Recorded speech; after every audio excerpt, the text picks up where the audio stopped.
Welcome back to Inside Ambition, a casual news show where we talk about all things Drexel. I'm your host, Alexandra George. Listen, Ellen Degeneres has been a huge idol of mine for as long as I can remember.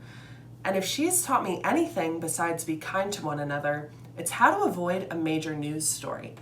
Numerous former and current staffers of hers have come forward saying that they experienced discrimination while working at the Ellen Show, or that Ellen herself was just plain rude to them. Even though these claims have been made for years, it wasn't until just recently when major executives at the show finally addressed these claims that Warner Brothers decided to launch an investigation. I think that John Fry might have learned that same lesson from her as well. And I'm not one to spill tea, but rumor has it that he gets personal dance lessons from her too. Besides the fact that Ellen is just one box step away from being canceled, we're in desperate times, and desperate times call for desperate measures. The university's response with any crisis is to send a mass email. And if my degree in communication has taught me anything so far, it's how to annotate. My expert eye can tell you that these emails are often very choppy, yet lengthy. It seems like several prominent university figures just typed up a couple paragraphs, dropped them into a Google, OneDrive doc, and then sent it on over to Fry to send out to all of us. For what seems like forever, one of the main complaints from Drexel students has been not only the poor quality of communication, but the lack of visibility from the administration, specifically President John Fry. In fact, pre-COVID, pre-virtual learning, pre-Kanye 2020, one of our very first segments on this show was a person on the street where I walked around campus holding up images of various stock photos of middle-aged white men, one of which was Fry, and I asked Drexel students to identify which one he was. I don't think it'll come as a shock to you all that not everyone was so quick to identify the dragon in charge. I think it's pretty telling that that was one of the first ideas we had for our show. I mean, we weren't that creative back then, it was just an easy pick. The lack of visibility is surprisingly clear to see at our university. Many of us toured other schools prior to coming to Drexel, and a large part of our student body is made up of transfer students. I'm sure we've all been to another university where there are presidents at the front door greeting new students. But that's just not how Drexel's run. Prior to COVID and the Black Lives Matter movement making its way to our campus, it was rare that we received an email from President Fry. They only seemed to come around whenever there was a massive event that happened, like graduation or a hate crime, and sometimes not even then. We have received more emails from Fry this past month than I received my entire first year at the university. But a lot of students feel that these emails, as long as they aren't really saying anything. Now, let's take an inside look.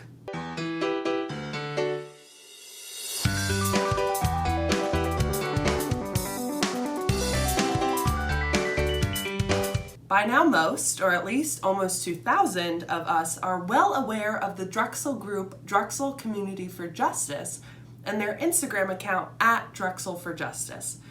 In fact, subtle plug here, we interviewed two of their founders on our show, and you can check out their interview right here on our channel to learn more about them. The group have addressed things such as Drexel's ties to the Philadelphia Police Department, the gentrification of West Philly by Drexel, Drexel police violence, and much, much more.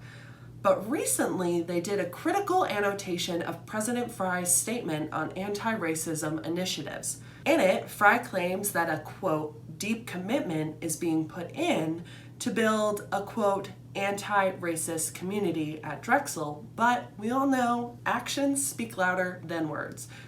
President Fry believes that the university administration will be able to handle these issues by practicing the behaviors that Drexel values. But Drexel for Justice was quick to point out that these behaviors are in fact geared towards a more market-oriented approach. This approach values the expansion of the campus and its facilities as opposed to investment in anti-bias and equity in studies and programs at the university. The only kind of squash Drexel should be working to expand, in my opinion, is squashing all this racist stuff. Squash Montanaro and his Instagram posts. Squash gentrification of West Philadelphia. Squash the fact that SCDI is housed in a literal basement and give it the building it deserves. I really think that's the only kind of squash you're going to have students get behind.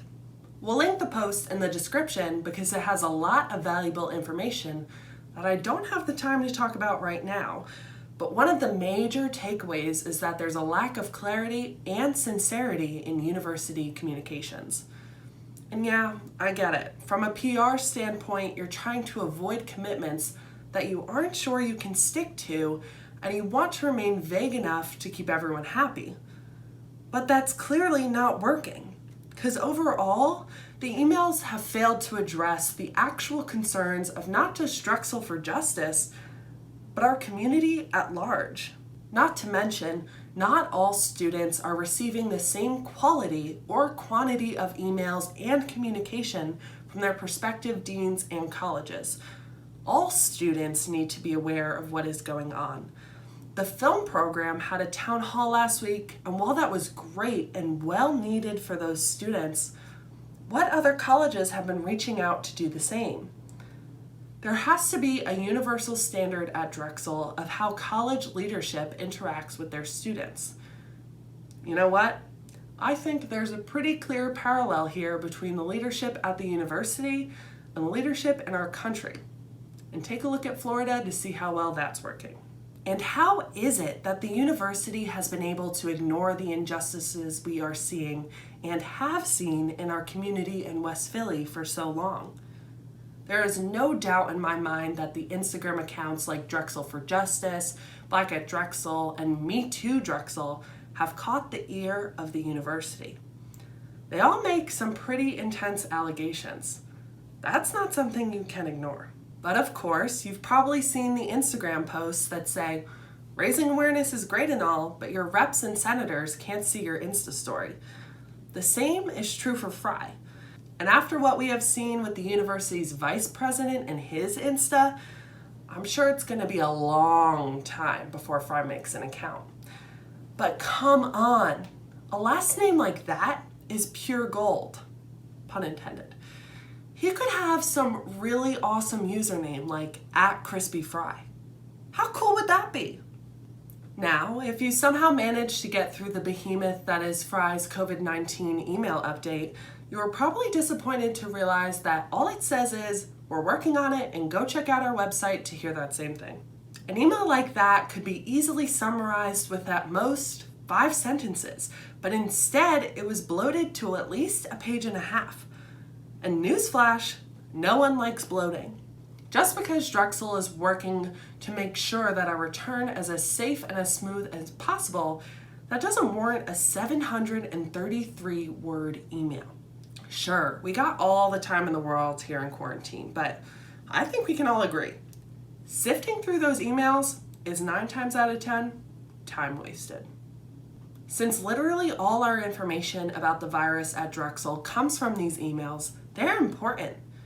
But they've only been full of fluff, and not the kind that you get at Build-A-Bear, but the kind that makes it difficult to decipher what's really important. Literally, in English 101, we were all taught about being concise.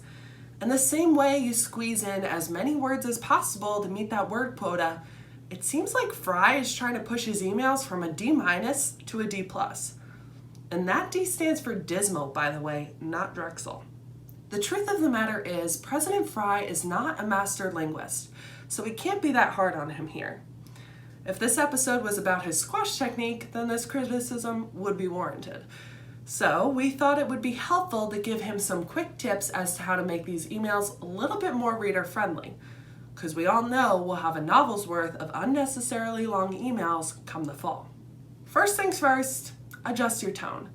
In case the annotations haven't made it clear, Drexel's emails about race have been tone deaf, whether it be the apathy in them or the lack of solutions. So Drexel should modify their emails so that it doesn't feel like a Mario the robot is writing them. Oh, and maybe work to stop being reactive with your solutions and instead be proactive. Don't wait until students identify the problems. Maybe look inside yourself first. After all, we're all too busy here not waiting for ambition to worry about fixing the university. Plus, you're sending these emails to students, so write like how you would actually speak to us. Or maybe even actually speak to us and put a face to these emails. Having videos in place of written emails might help to show us that you actually care. It's a lot harder to seem genuine when words on a screen are the only thing to speak for your actions. Not to mention, it would be a great way to test that new hybrid Zoom technology. And third, please be concise. You'll lose readers when you make your emails overly long. And most Drexel folk are STEM students who, let's face it, probably were never that into reading in the first place. Most Drexel students have been taught to be problem solvers who are solution-oriented. So take the same mindset that has been ingrained into your student body and apply it to your emails. But for now, I guess us here at Inside Ambition will continue to be the steady video platform for Drexel students to receive information about the university. So you keep doing you, Fry, and I'll do me. Take the suggestions or leave them. It's up to you. If you guys have any suggestions about how the university can better streamline their communication, feel free to leave them a comment down below. And to stay up to date with all of our content, make sure to follow our Instagram at inside_ambition and subscribe to Drexel Television's YouTube channel. If you enjoyed this video, don't forget to like and share below. Thanks for watching, stay safe, and we'll see you soon.